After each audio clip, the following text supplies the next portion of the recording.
corsa di San Martino parte da qui, dalla piazza di Controguerra, che ora vedete spoglia, ma che, come si può vedere dalle foto delle precedenti edizioni, quando si riempie degli atleti è un piacere per gli occhi e per la mente, sia per chi guarda, sia per chi partecipa.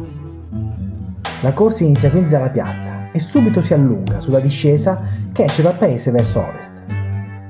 Per chi sta davanti c'è l'emozione di sentire la folla che spinge psicologicamente da dietro, ma per chi sta nelle retroie c'è l'emozione di vedere questo serpente formato da migliaia di uomini e donne che si allungano lungo la via principale di Controguerra. È veramente emozionante e anche se c'è concentrazione per il lungo percorso che li attende, il colpo d'occhio non riesce a lasciare indifferenti. Quindi l'inizio è soft, in discesa, che ci porta fuori dal paese, ma subito la discesa termina e lascia il posto a un paio di brevi saliscendi che ci portano alla frazione del cimitero di Controguerra. Qui finalmente un breve tratto pianeggiante ci fa attraversare la frazione, mentre l'occhio spazia sui vigneti colmi di fronde color del bronzo. Siamo ancora freschi in gruppo, circondati dagli altri atleti che stimolano la nostra mente e le nostre gambe su un passo decisamente ben più veloce di qualunque allenamento fatto, ma la strada da percorrere è ancora lunga.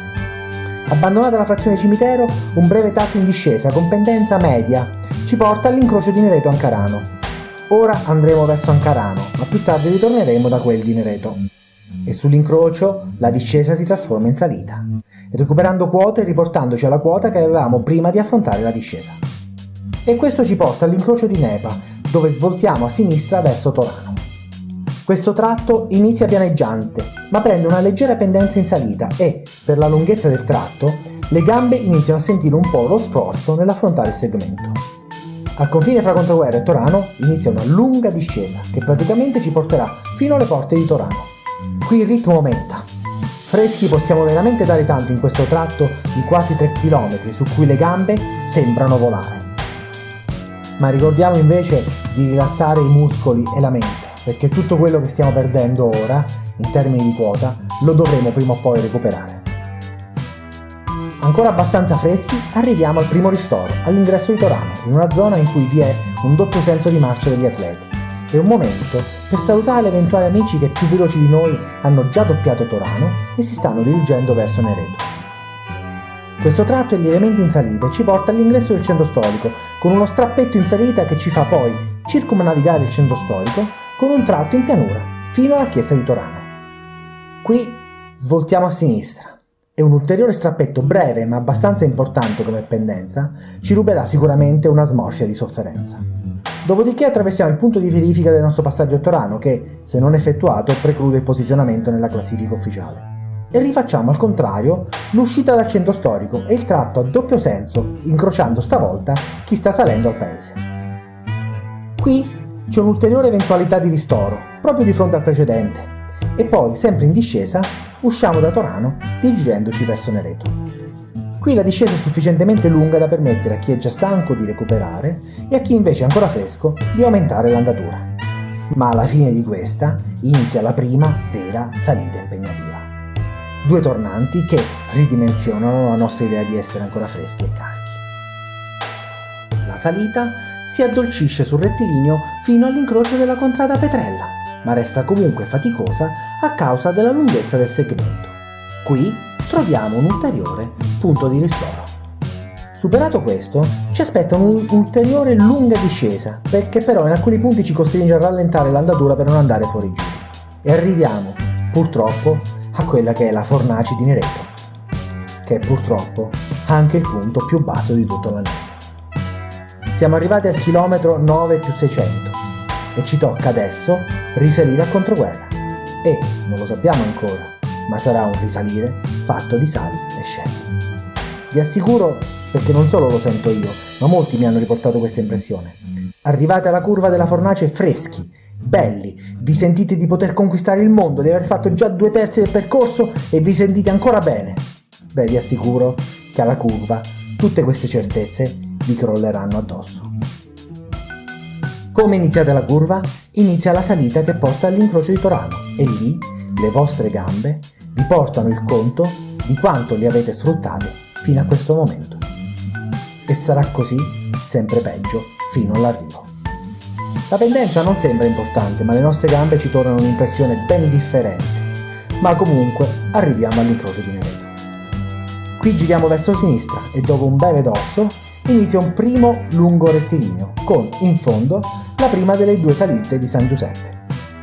Da lontano non sembra chissà che, ma il rettilineo, piano piano, tende ad aumentare la sua pendenza fino a raggiungere la curva. Segue un breve tratto di discesa che ci fa credere di poter recuperare un po', ma in realtà probabilmente è anche peggio, spezzandoci il ritmo. E siamo, forse, pronti alla salita della chiesetta di San Giuseppe. Questa mette a dura prova le energie che vi sono rimaste nelle gambe. È una salita dove veramente iniziate a capire che all'inizio avete forse dato di più di quanto dovevate dare. Ma alla fine la fate e raggiungete un lungo tratto che sembra pianeggiante, ma in realtà continua a esserci un recupero di quota. Qui all'inizio trovate un ulteriore ultimo ristoro e poco dopo superiamo la cantina illuminata, famosa per i suoi vini. E finalmente un tratto in discesa che ci porta all'incrocio di Nereto-Ancarano che avevamo doppiato verso Ancarano in precedenza. Questa volta ci dirigiamo con una discesa importante verso Controguerra, dove i muscoli già appesantiti dai chilometri precedenti urlano di sofferenza per rallentare la nostra andatura. E facciamo, al contrario, tutto quello che abbiamo fatto nei primi chilometri in andata. Innanzitutto una importante salita che metterà a dura prova le nostre gambe e che ci porta nella frazione cimitero. Riattraversiamo di nuovo il tratto pianeggiante della frazione e, nonostante questo all'andata sembrasse lievemente in salita, ora ci sembra lievemente in salita anche al ritorno. Qui inoltre avete una difficoltà in più: tutta la gente che ha fatto la Mangialonga. La Mangialonga è una passeggiata di 5 km non competitiva attraverso le aziende agricole e vinicole del territorio con degustazione di prodotti tipici che si tiene in contemporanea alla gara. Quindi trovate la gente che sta tornando al paese e che di spalle passeggia lungo la strada e quindi da un lato può far piacere incontrare e essere spronati da amici che hanno fatto la Mangialonga e che ritrovate lungo il percorso, ma vi costringe anche nel tratto finale, dove la mente ormai non è più lucida, ad essere concentrati non solo sullo sforzo fisico, ma anche nell'evitare gli ostacoli. Quindi breve saliscendi fino all'incrocio di Corroppoli, discesa fino all'ingresso del paese e poi, purtroppo, dato che la partenza è stata subito seguita da una discesa, ci tocca la salita fino alla piazza e al meritato arrivo. Avete fatto la vostra corsa di San Martino.